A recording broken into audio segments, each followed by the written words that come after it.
Avez-vous déjà entendu l'expression masculinité toxique? Vous l'avez entendu utilisée comme une insulte et comme un moyen de ne pas du tout écouter la personne. Est-ce que vous aimeriez sortir de cette logique de jugement et de généralisation? Bonjour, je suis Matthew et ceci est Orgasm Lovers. J'ai toujours été plus proche de filles et de femmes que des hommes. Et je m'identifiais plus facilement avec ce qu'elles vivaient, la façon dont elles se comportaient, leurs sentiments. Et souvent, mes amis venaient auprès de moi et se plaignaient des hommes et de ce qu'elles vivaient. Et le plus souvent, je me sentais désolé pour elles. Et je me sentais vraiment en colère contre les hommes qui se comportaient comme ça. Mais souvent, j'étais très gêné parce que j'entendais « vous les hommes » ou « les hommes sont tous pareils ». Ils ne le sont pas. Et j'étais en colère contre les hommes qui se comportaient comme ça parce que justement, je me sentais jugé par mes amis pour des choses que je n'avais pas faites. Depuis 2015, j'essaye de construire un pont entre moi et les hommes pour mieux les comprendre et pour mieux construire un pont justement entre les hommes et les femmes. Et ça n'a pas été toujours facile, mais je me suis rendu compte que les hommes n'ont pas du tout une vie facile, et qu'ils portent beaucoup de choses sur eux. Et d'autant plus maintenant avec le fait que les femmes exigent qu'on écoute certaines plaintes féministes. Et c'est légitime, mais les hommes individuellement se retrouvent à porter une responsabilité qui est sociétale. Et c'est très dur pour eux. Et quand j'ai entendu le terme masculinité toxique pour la première fois, je me suis dit, mais en fait c'est libérateur pour les hommes. Parce que moi ça m'a aidé à mieux les comprendre et à mieux aller vers eux. Et je me rends compte que c'est un moyen aussi de construire des ponts, même si c'est contre-intuitif. Alors pourquoi? Premièrement, c'est le grammairien en moi. S'il y a masculinité toxique, ça veut dire que la masculinité positive existe. Si je parle d'un ours blanc, ça veut dire que certains ours ne sont pas blancs et que certains animaux blancs ne sont pas des ours. Ça, c'est le pouvoir de la grammaire. Le deuxième aspect, c'est que c'est la masculinité qui est toxique. C'est pas l'homme lui-même. Donc, en disant ça, j'ai beaucoup moins de jugement envers la personne qui a porté le comportement. Je juge le comportement et je juge la chose qu'il a apprise, et non pas lui. Enfin, si c'est toxique, c'est que ça fait du mal aux autres, mais ça fait du mal aussi à la personne qui porte cette masculinité toxique. C'est toxique envers soi-même. Je vais essayer de déblayer un peu tout ça. Quand on parle de masculinité toxique, qu'est-ce que c'est? J'ai souvent été, au cours de ma vie, dans mon enfance, mon adolescence et même mon âge adulte, agressé par des hommes. Et parfois, c'était parce que j'étais différent, mais souvent, c'était des hommes qui étaient attirés sexuellement par moi. Et la façon dont ils m'approchaient était très inconfortable et me faisait sentir agressé vraiment. Pourtant, il y a des hommes qui m'ont abordé d'une façon extrêmement courtoise, et certains hommes m'ont dragué au début et sont devenus des amis ensuite. Et il y a eu évidemment plus de femmes attirées par moi que d'hommes attirés par moi dans ma vie. Mais jamais une femme ne m'a fait sentir mal à l'aise de cette façon-là. Donc c'est pas tous les hommes, et c'est uniquement des hommes. Donc c'est quelque chose que l'on apprend et qui est spécifiquement enseigné comme étant entre guillemets naturel pour un homme. Et c'est des comportements qui sont mauvais, et qui sont mauvais pour moi qui suis agressé par ce mec qui me drague, mais pour lui aussi, parce que s'il veut coucher avec moi, sa stratégie, elle n'a pas marché, et elle a même fait tout pour me repousser. Donc c'est vraiment des comportements qui sont mauvais, y compris pour la personne qui l'a. Mais alors, pourquoi est-ce que je me sentirais, moi, responsable et accusé quand on dénonce ce comportement?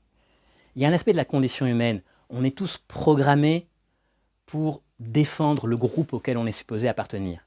Et c'est vrai pour le genre, c'est vrai pour la nationalité, c'est vrai pour le parti politique, c'est vrai pour la musique qu'on écoute. Si quelqu'un dit du mal du parti politique auquel je m'identifie, et même si cette accusation est vraie, je vais ressentir cette espèce de besoin naturel de le défendre. Ça, c'est la partie naturelle. Mais il y a une partie culturelle aussi. Il y a des hommes, et plus particulièrement des hommes qui ont du pouvoir, et qui voudraient que l'on ressente quelque chose comme la masculinité toxique, comme une injure envers tous les hommes. Parce que si c'est le cas, chaque fois que quelqu'un va critiquer ses comportements, je vais me sentir insulté. Et du coup, je vais ressentir le besoin de défendre mon honneur. Et pour défendre mon honneur, je vais descendre les hommes, tous les hommes, y compris celui qui s'est mal comporté.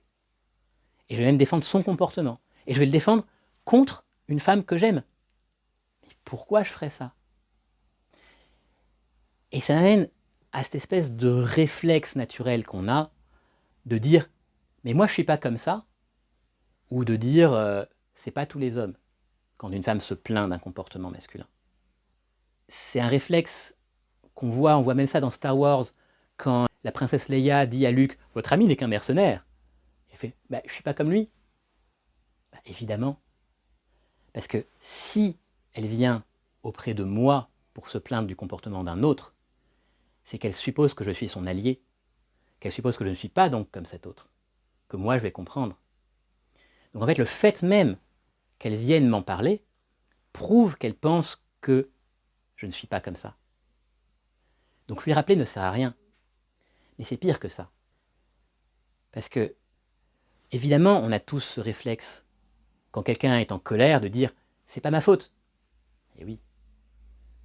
Mais si elle vient me parler de quelqu'un d'autre qui s'est mal comporté et de ce qu'elle ressent à cause de ça,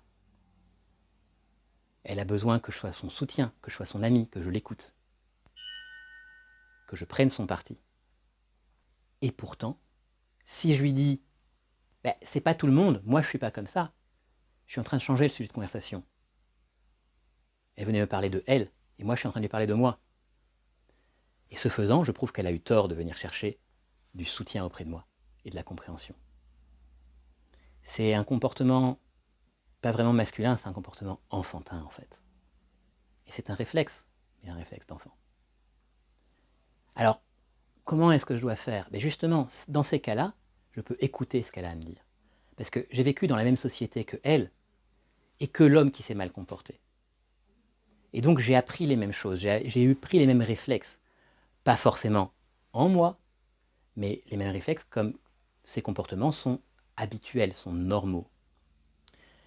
Et en l'occurrence, en écoutant bien, je peux me rendre compte que tiens, tel comportement, oui, moi il me semble normal, mais elle, ça l'a choqué, ça l'a mis mal à l'aise, ça l'a énervé. Donc je peux apprendre des choses sur l'autre et comment mieux me comporter avec les autres. Et éventuellement, plus tard, quand je serai avec des amis, si eux ont un comportement qui est un peu limite, mais justement que mon ami m'a dit « ça, c'est très désagréable pour une femme », ben, je vais pouvoir dire à mes amis « tiens, ce truc-là, ça nous faisait rire, mais en fait, c'est pas drôle pour elle. » Et voilà comment elle, ça l'a fait se ressentir. Et du coup, je vais pouvoir améliorer leur comportement.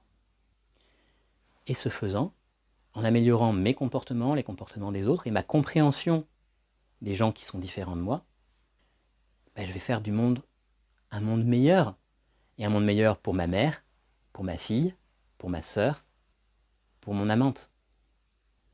Donc aujourd'hui, quand j'entends le terme masculinité toxique, même appliqué à moi et à mes propres comportements, je le prends pas mal.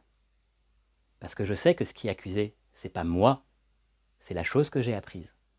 Et que tous les hommes ont apprise. Et que, en l'écoutant, je peux apprendre qu'est-ce que je peux changer, comment je peux changer légèrement ma façon de voir les choses, ma façon de me comporter, pour rendre le monde meilleur pour ma mère, ma fille, ma sœur, ma femme, et donc pour moi-même. J'espère que ça vous a plu. Je suis Mathieu, et nous sommes Orgasm Lovers.